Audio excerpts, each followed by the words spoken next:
बिस्मिल्लाहिर्रहमानिर्रहीम। अस्सलाम वालेकुम स्टूडेंट्स। आज हम मैनेजमेंट का थर्ड चैप्टर स्टार्ट करने लगे हैं, जिसमें ऑर्गेनाइजेशनल कल्चर एंड एनवायरनमेंट के बारे में हम देखेंगे। फर्स्ट इसमें क्या है, लर्निंग आउटलाइन में द मैनेजर कि मैनेजर क्या है, ओमनीपोटेंट और सिंबॉलिकली दोनों तरह से हम देखेंगे। ऑर्गेनाइजेशंस कल्चर को हम देखेंगे। उसके बाद लर्निंग आउटकम्स है हमारे पास, current organizational culture issues facing manager की कौन से करंट ऑर्गेनाइजेशन कल्चर है और उस मैनेजर किस तरह उसको फेस कर रहा है। थर्ड पे हम देखेंगे इन्वायरमेंट कैसा है। सबसे पहले हम देखते हैं the manager omnipotent view of management. Managers are directly responsible for an organisations success और फेलियर। किसी भी कंपनी की जो सक्सेस और फेलियर है वो सारी की सारी वो किसी भी मैनेजर के ऊपर डिपेंड करती है। नेक्स्ट इसमें क्या है, अगर हमने किसी क्वालिटी किसी कंपनी की अच्छी है, हम क्वालिटी देखना चाह रहे हैं, तो वो तमाम क्वालिटीज़ मैनेजर के अंदर भी पाई जाएगी। जितना अच्छा मैनेजर होगा उतनी ही उस ऑर्गेनाइजेशनल जो उस वो ऑर्गेनाइजेशन होगी उसकी क्वालिटी भी अच्छी होगी, चाहे उसकी वो प्रोडक्ट्स हैं चाहे वो सर्विसेज प्रोवाइड कर रहे हैं। नेक्स्ट इसमें क्या है, symbolic view of management. Much of an organization success or failure due to the external forces outside of the manager's control. ये कुछ external forces होती हैं जिसकी वजह से कुछ कंपनी सक्सेस या फेलियर की तरफ जाती हैं। The ability of manager to affect outcome is influenced और कंस्ट्रेंड बाय एक्सटर्नल फैक्टर्स। क्या है कि किसी भी मैनेजर के अंदर ये एबिलिटीज़ होती हैं कि जो भी एक्सटर्नल फैक्टर्स इफ़ेक्ट करें उनको कंट्रोल करे।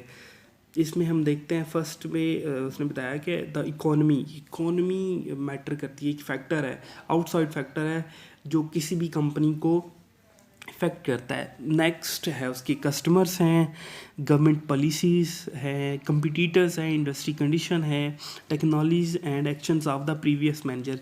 जो भी प्रीवियस मैनेजर के एक्शंस हैं वो भी ये फैक्टर है कि वह उस कंपनी की सक्सेस या फेलियर के ऊपर इफ़ेक्ट हो। The manager symbolise control and influence through their actions. जो मैनेजर है इसको कम भी कर सकता है और ज़्यादा भी कर सकता है, यानी कि कंपनी को सक्सेस की तरफ भी लेकर जा सकता है और फेलियर की तरफ भी लेकर जा सकता है। किसके थ्रू, इन जो फैक्टर्स इस ऊपर बताए हैं इनके ऊपर इफ़ेक्ट करके, इनको कंट्रोल करके ये कंपनी को सक्सेस और फेलियर की तरफ लेके जा सकते हैं। नेक्स्ट है पैरामीटर्स ऑफ मैनेजरियल डिस्ट्रीब्यूशन में क्या है, ऑर्गेनाइजेशनल इन्वायरमेंट है और दूसरी तरफ हमारे पास क्या है, ऑर्गेनाइजेशनल कल्चर। यानी दोनों चीज़ें इसके ऊपर इफ़ेक्ट करती हैं। Organisational culture is a system of shared meaning and common beliefs held by the organisation members that determines in the large degree how they affect towards each other। कि ये वो कॉमन बिलीव्स हैं जो company के members ने set किए होते हैं। The way we do things around here, हम आसपास अपनी जो चीज़ें देखते हैं, values, symbols, rituals, methods and the practices. Implications हैं। इम्प्लीकेशन में क्या है, culture is perception, culture is shared, culture is descriptive. Dimension of organisational culture, ये डायमेंशंस बताई गई हैं कि ऑर्गेनाइजेशनल कल्चर की कौन कौन सी डायमेंशंस होती हैं।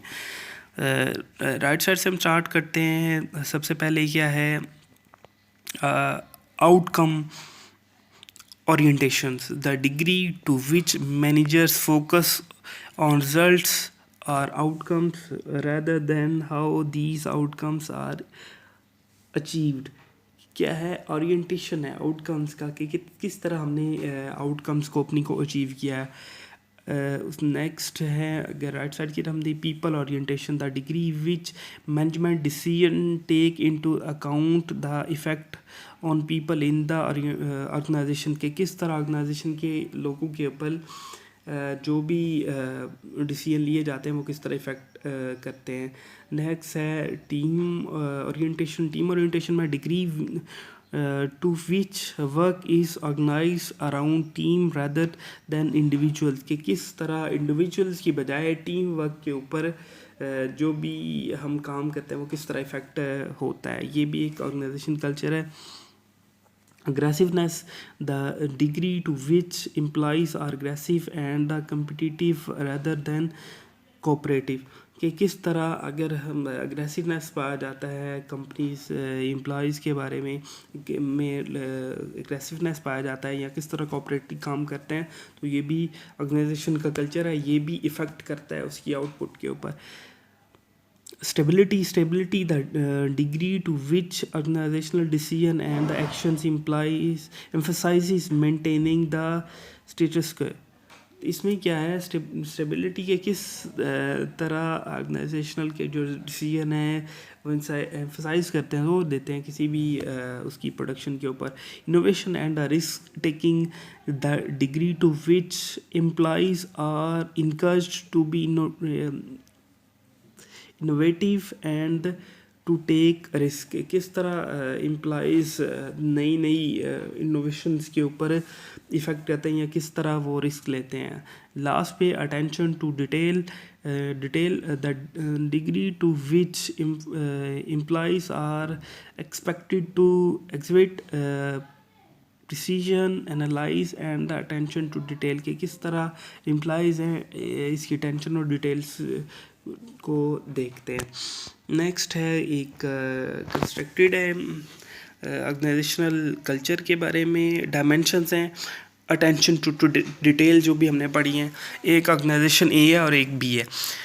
अटेंशन टू डिटेल जो फर्स्ट ऑर्गेनाइजेशन है इसमें हाई है और बी वाली में लो है। आउट कम ओरिएंटेशंस फर्स्ट वाली में जो ए ऑर्गेनाइजेशन है उसमें लो है, सेकंड वाली में बी वाली में हाई है।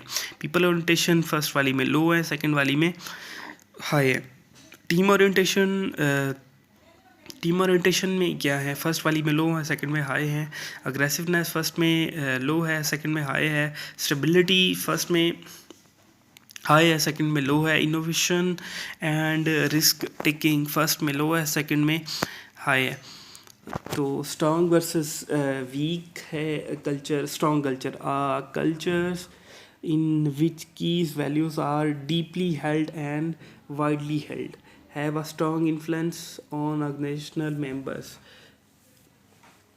स्ट्रॉन्ग कल्चर में factor influence the strength of culture. Size of organization के उस कंपनी का साइज़ क्या है, उस ऑर्गेनाइजेशन का साइज़ क्या है। द एज ऑफ ऑर्गेनाइजेशन की एज क्या है। The rate of employees turnover, कि एम्प्लॉइज़ का टर्नओवर रेट क्या है। Strength of the organisational culture, कि कितना मतलब ऑर्गेनाइजेशनल कल्चर उसकी मजबूत है। Clarity of culture values and beliefs, इसके बारे में ये भी क्लियर होनी चाहिए।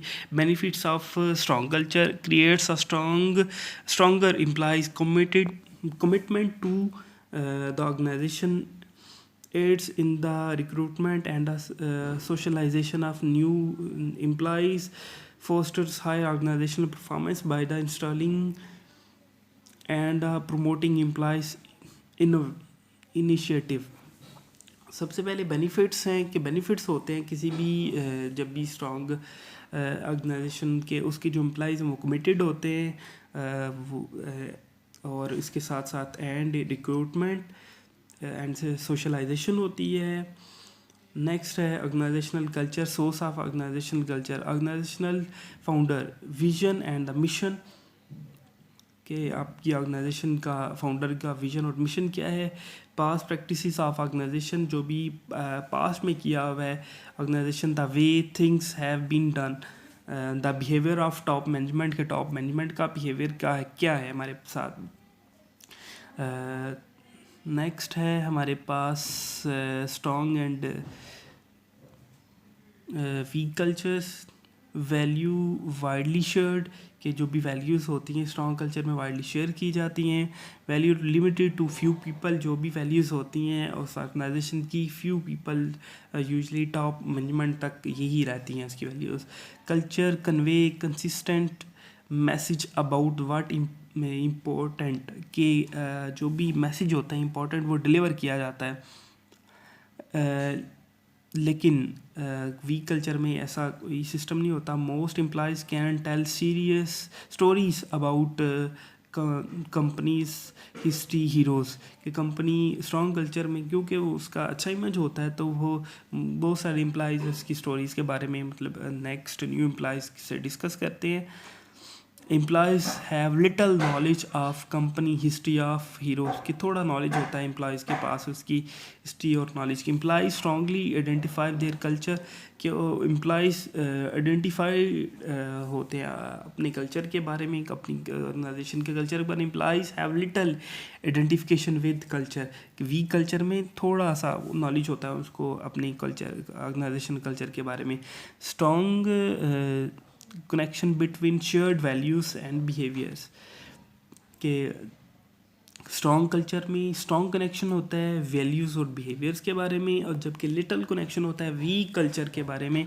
किसी भी ऑर्गेनाइजेशन में जब उसकी ऑर्गेनाइजेशन का कल्चर वीक होगा.